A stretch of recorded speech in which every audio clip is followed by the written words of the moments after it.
आज हम महाकवि देव के काव्य का जो भाव पक्ष है उस पर चर्चा करेंगे। देव की कविताएं पढ़ने के बाद हम ये महसूस करते हैं या यह स्पष्ट हो जाता है कि महाकवि देव की गणना रीतिकालीन शीर्षस्थ कवियों में की जाती है। इसका कारण भी है कि उनका आचार्य परंपरा का निर्वाह करना और विशाल परिवेश में काव्य रचना करना सहृदय रस सिद्ध कवि के रूप में हमारे समक्ष उभर कर आना। हम ये कह सकते हैं कि रीतिकाल के जो श्रेष्ठ कवि हैं केशव और बिहारी, उसी श्रेष्ठता की दृष्टि से हम देव का नाम भी उनके समकक्ष ले सकते हैं। देव सहृदय कवि रहे हैं और उनके अनुभव का क्षेत्र भी बड़ा व्यापक रहा है। उनके काव्य की अनुभूति अथवा भाव पक्ष बड़ा ही सशक्त बन पड़ा है। यदि हम देखें तो सबसे पहले हमारे समक्ष ये आता है कि उनका जो वर्ण विषय है वह विस्तारित है, व्यापक है। अन्य रीतिकालीन कवियों की भांति देव केवल श्रृंगार तक ही सीमित रहने वाले कवि नहीं थे। उन्होंने लक्षण और लक्ष्य ग्रंथ लिखकर काव्यांगों का निरूपण भी किया, साथ ही उच्च कोटि के रसमय काव्य का सृजन भी किया। उनके काव्य में एक और हमें श्रृंगार चित्रण दिखता है जहाँ प्रेम सौंदर्य अनुभूति की उत्कृष्ट व्यंजना है, तो दूसरी ओर हमें तीव्र वैराग्य की अनुभूति के दर्शन भी वहाँ होते हैं। उनकी जो पर्यवेक्षण क्षमता थी वह अद्भुत थी। उन्होंने अनेक भावमय चित्र प्रकृति के भी उकेरे हैं और तत्कालीन समाज को भी अपनी कविता में प्रतिबिंबित किया है।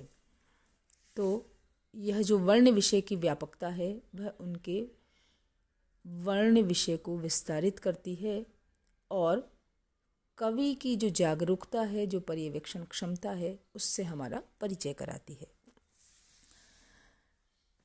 तत्कालीन जो परिस्थितियाँ थी, जो परिवेश था, उसमें कवि ने भी आचार्यत्व का निर्वाह किया और केशव और मतीराम की रीति परंपरा का संवर्धन करते हुए काव्यांग निरूपण किया। इस दृष्टि से उन्होंने भाव विलास, भवानी विलास, शब्द रसायन आदि रीति ग्रंथों की रचना की, जो उनके आचार्यत्व के परिचायक ग्रंथ हैं। और कुछ काव्यांगों के निरूपण में देव ने अपनी मौलिक प्रतिभा का भी परिचय दिया। देव चूंकि रीतिकालीन कवि हैं और श्रृंगार रस का चित्रण रीतिकाल का प्रमुख धर्म रहा है, कवि देव के लिए भी ये कहा जा सकता है कि वे प्रधानतः श्रृंगार रस के ही कवि हैं। उन्होंने स्पष्ट शब्दों में भूलि कहत नवरस सुकवि सकल मूल श्रृंगार कहकर और ये घोषणा की है कि श्रृंगार ही रसराज है और उसका विस्तृत और मार्मिक विवेचन भी अपनी रचनाओं में किया है। कवि के काव्य में श्रृंगार के उभय पक्ष यानी दोनों पक्ष का चित्रण हमें देखने को मिलता है। एक और उन्होंने संयोग श्रृंगार का चित्रण किया है और नायक नायिका के पारस्परिक आकर्षण, उनके मिलन, विविध ऋतुओं में उनके विहार और विनोद के मधु मदिर चित्र अंकित किए हैं। तो दूसरी ओर उन्होंने वियोग श्रृंगार का भी बड़ा स्वाभाविक और मार्मिक चित्रण किया है। उनके वियोग वर्णन में कुशलता, विरहताप, तीव्र विरह वेदना आदि का गंभीर चित्रण हमें दिखाई देता है। विरह की विभिन्न अवस्थाओं और मनोदशाओं का हृदय स्पर्शी अंकन करने में देव को पूर्ण सफलता प्राप्त हुई है। जैसे लाल बिना विरहा कुलबाल, वियोग की ज्वाल भई झुरी झुरी। इस प्रकार वियोग में अनेक चित्र उन्होंने खींचे हैं और वियोग के जो पूर्व रागमान, प्रवास और करुण, इन चारों विरहांगों का उन्होंने बड़ा ही मार्मिक वर्णन किया है। उनका विरह वर्णन ऊहात्मक नहीं है जैसा कि अन्य रीतिकालीन कवियों का हमें मिलता है।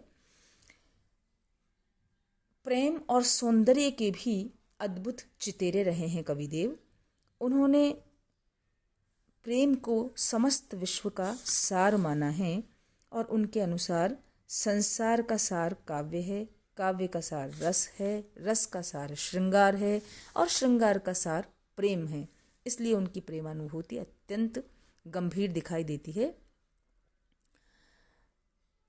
उनकी सौंदर्य चेतना के मूल में भी उनकी प्रेमानुभूति ही है।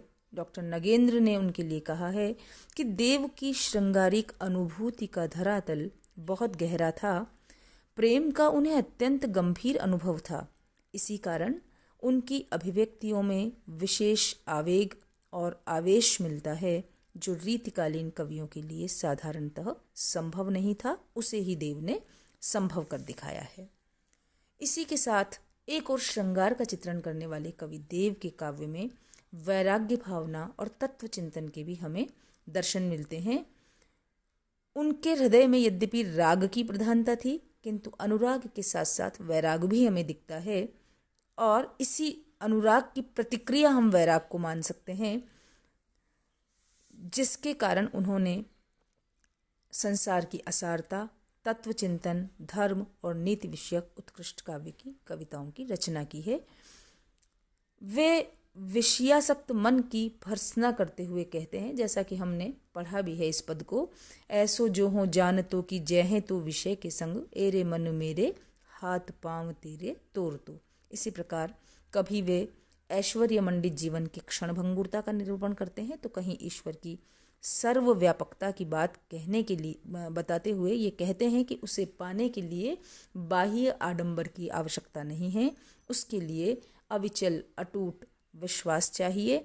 और परमात्मा की प्रीति को सर्वोपरि बताते हुए वे कहते हैं कि कथा में न कंथा में न तीर्थ के पंथा में न पोथी में न पाथ में न साथ की बसीती में, वरन कहाँ मिलता है वह ईश्वर, आप ही अपार पारावार प्रभु पूरी रहो, पाइए प्रकट परमेश्वर प्रतीति में। वह तो प्रेम और विश्वास से मिलता है, बाह्य आडंबर से नहीं मिलता।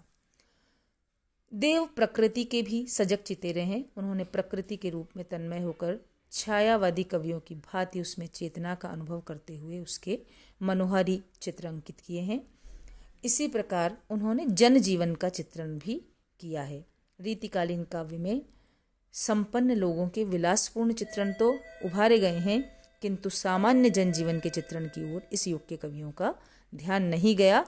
लेकिन कवि सेनापति ने रीतिकालीन अन्य कवियों की अपेक्षा तत्कालीन समाज का चित्रण, जनजीवन का चित्रण अधिकता से किया है।